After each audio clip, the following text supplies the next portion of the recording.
I'd like to thank Commissioner Pernetti for his leadership. It's been strong from jump.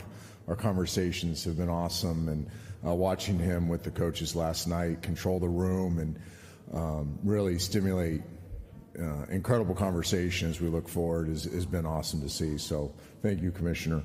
I want to start, our kids, our coaches are very committed to the city of Birmingham, and we've been saddened this month. Our city took a big blow to start the month with multiple homicides, a mother, a five-year-old child, a shooting at the birthday party. And why I mention that is because our kids have fallen in love with our city. In my 18 months as the head coach, we've served over 2,500 hours in the community. It's part of our mission of Serve, Grow, Launch. And it hurts our kids when they're in the community trying to unify, trying to bring people together, trying to be the hero for these young people, and we see the violence that's going on. So from our perspective, it's been a tough month that way. And although we're getting ready for a season, our kids have a maturity to them, an awareness to them that is pretty impressive to feel for the city. We have a great mayor. He's doing everything in his power to bring healing to our city, and we hope to be a big part of that. Excited to be back. In my life as an NFL quarterback, 4-8 usually gets you fired. Somehow they held on to me. So it was a tough year, humbling, which is a good thing. I think anytime you go through really low valleys and you embrace it and you own it, you can learn a lot from it. I did, our players did. We have two incredible players here with us these couple days. Jacob Zeno, our quarterback, who in his first year was highly productive, was in the top 5 in completion percentage in the country, one of the more efficient passers in the country, did a really nice job for us, and a really good human as well. And then Michael Moore, inside linebacker for us, physically very gifted, a position switch guy when we got there. So he was learning on the fly last year. Finished the season banged up a little bit, but done a great job in the off season, getting his body ready to play a complete season this year. They're great. They're great kids. I hope you get a chance to talk to them and get to know them beyond football. I think both of them have a chance to play professional football, but more importantly, they're going to make a difference in the communities they live in and be professionals of something and be very successful. So. I think I get asked this question a lot, what did I learn in my first year? And I knew I stood here last year and I said, I'm going to learn a lot. I had not coached at this level. I had only coached in high school football. My football journey had been different than most. And I learned a ton, but I think the biggest thing was an affirmation. As the narrative of college football right now becomes, and I've heard it 50 times, in the 12 hours I've been here, or 24 hours I've been here, that this is about money. And I would strongly, strongly disagree with that statement. My long football life started on the back of a blocking sled from my dad, who was an offensive line coach, to college football, Heisman Trophy candidate, first-round pick, worst player in the National Football League, Super Bowl champion, analyst, high school coach. One thing's never changed about football. It's about connections and relationships. And I don't want it to get lost that we have a burden as coaches to connect with these young people, to establish lifelong relationships with them, to be mentors for them, to be transparent and honest with our mistakes with them, to help lead them and guide them. Many of us did not grow up with our identity being shaped by this thing. And that's what young people are dealing with right now. And why mental health is such a big topic is because could you imagine having your identity shaped by the things you saw on Instagram? It's really easy to criticize. It's very hard to have empathy for what these kids are going through. I have raised 3 collegiate athletes, all big-time college volleyball players. I saw the struggles that they went through and their teammates.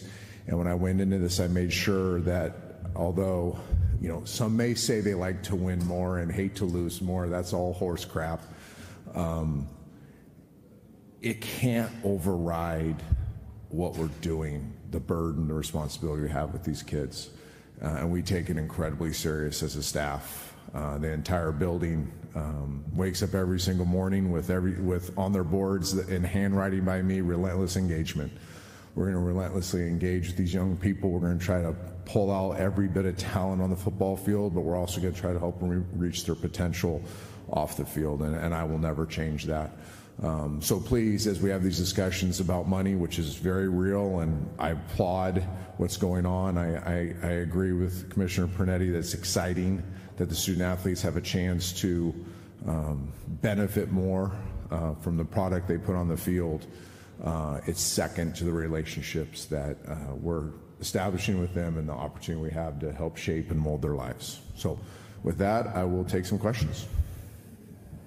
All right. If you have a question, please raise your hand and we'll bring the microphone over to you. Let's start right there in the front row and right to your right. Coach, with the recent success of basketball at your school, have you seen the NIL been able to reciprocate both for your program and the basketball team? And also, is there any bit of pressure to kind of match the program since they just made the NCAAs last season? Yeah, Andy's an incredible coach, become a really dear friend in a short amount of time. Somebody I've learned a lot from. He's a fantastic coach, leader, builder, developer. You know, NIL is something that, you know, it's a reality we're all facing. Some of us have the opportunity to generate a lot of money for the collective. Some of us don't. It really doesn't. I mean, you're not going to write an article that we're not going to be judged. The rankings at the end of the year isn't going to have an asterisk. They had this much NIL money, right? So it's really nothing I can control. Do I fundraise relentlessly? Yes. Does Andy fundraise relentlessly? Yes. Are we as successful as some others? I don't know. You know, I try not to listen to what other people are saying. We're trying to work with our collective to help our student athletes be compensated in a way that is appropriate. Sometimes you can do that, sometimes you can't. I do think that, again, on this topic, you know, a student athlete feels valued in more ways than just economically. We've been able to recruit some really fine players that were offered a lot more money elsewhere because they felt the value of not just the collective was able to help them in one way, economically, but a fraction of what they're offered other places, but they also feel valued by opportunity. They also feel valued by connection. And that's the formula that we're working off of. It's a formula that I got, you know, all my chips down on for it to work because, you know, if a player comes to you because you paid him the most money, right? Money makes you more of what you were before you got it. And I would argue I probably got more money than anybody in this room at a young age. And it was not very good for me. I was immature, made me more immature. I was complacent, it made me more complacent. I can go on and on and on. So I lived it, and I'm not about to make sure the value of a human being is simply in the economics around him or her. I want that person, yes, I do think they should be compensated. I think there's a price or there's a value attached to their skill level and the impact they can have in your organization.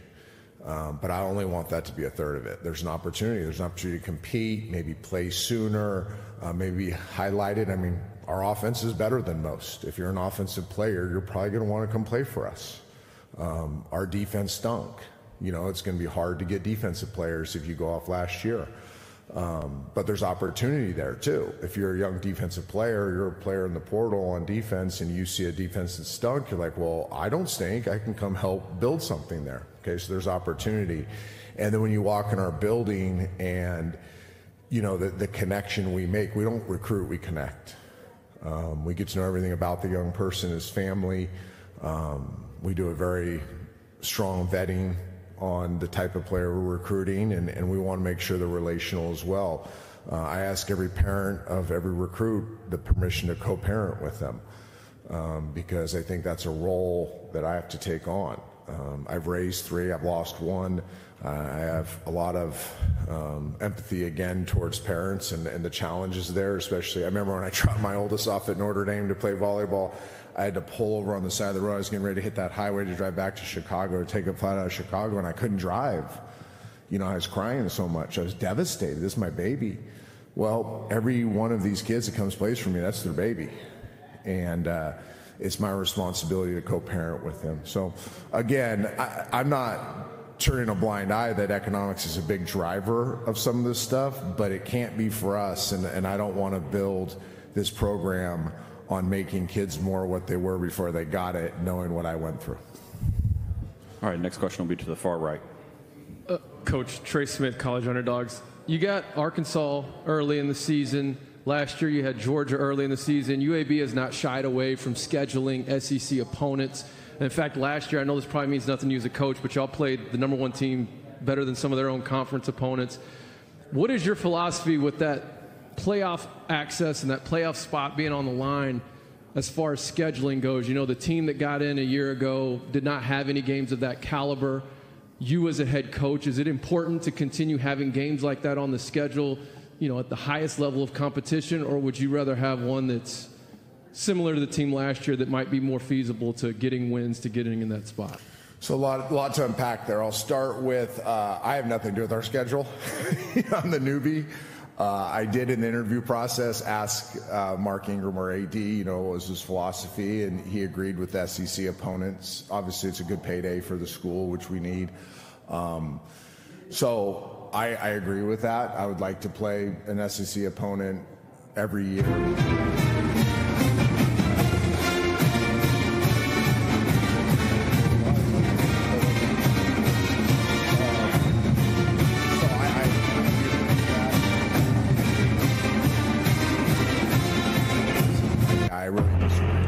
There's only one way to win. It doesn't have shortcuts.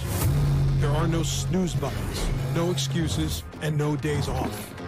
It's a spirit to outwork, outsmart, and outlast the competition.